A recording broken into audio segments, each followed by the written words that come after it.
Ayan mga kamamshi, bali ngayong araw pala is dumating yung ating Enjoy na in-order online. Bali in-order ko yan nung Webes, tapos ngayon is Sabado. Bali na late na nga ako pag-order.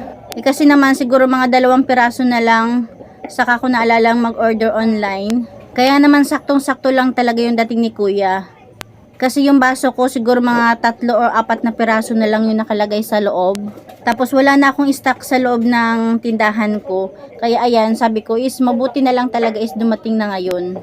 Yung chocolate ko nga may nakalagay ng Band-Aid, palatandaan na wala nang laman. Kung nagkataong hindi pa sila dumating ang ating Enjoy, tengga na naman yung ating linggo. Sayang, kapag linggo pa naman is maraming bata. Ayan, kung mapapansin nyo pala, 2 box yung ating deliver ngayong araw. Yung isang box is puro baso lang yan, 20 pieces. Tapos yung isang box naman, may 11 pieces pa ring baso. Tapos 20 pieces na flavor. Dati-dati naman talaga 2 box lagi ang deliver sa akin. Pero yung isang box is puro flavor. Tapos yung isang box naman is baso lang. Kaya lang kasi hindi siya nagtutugma. Kaya ngayon ang ginawa ko is 20 pieces lang na flavor. Kasi meron pa akong stock na 11 pieces na flavor. Kaya ang ginawa ko, yung 20 pieces na flavor, pinartneran ko ng isang box ng baso. Tapos yung stock ko na 11 pieces na flavor, kinuhaan ko rin ng 11 pieces na baso. Kaya siguro naman hindi na ako ma-short sa baso ngayon dahil tugma na sila. Ma-short man pero hindi ganun kalaki or ganun kaagwat. Nung nakaraan kasi, meron pa akong 11 piraso na flavor tapos wala na talaga akong baso.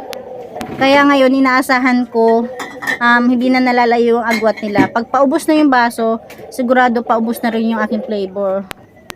Ayan, tiningnan nga ni Kuya yung ating coffee vending machine dahil nagtatrabaho din naman pala siya sa Enjoy. Sabi nga ni Kuya is mag-request daw ako ng sticker sa susunod na pagpa-deliver ko. Kasi medyo luma na raw yung aking mga sticker. Sabi ko naman is, nung nakarang order ko Kuya is nag-request naman ako. Pero wala silang hinatid.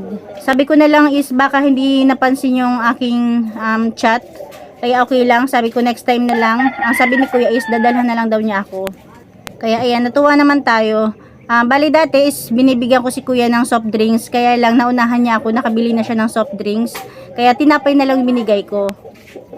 Tapos ayan, dumating din pala yung pamangkin ko. Kinuha yung ating mga mineral na tubig. Kasi siya yung siya yung binibilhan ko ng mineral natin.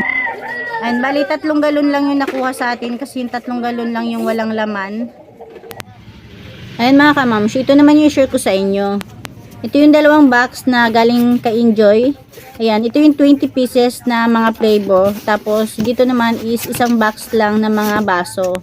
Kaya naman sobra-sobra yung ating baso.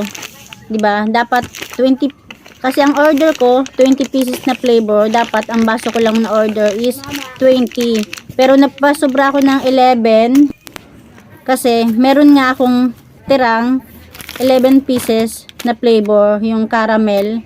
Kaya itong sobrang to is para dito. Ayan. Kasi nawalan siya ng baso, nawalan na siya ng partner. Kaya ayun, 11 pieces. Thank you guys. Thank you for watching.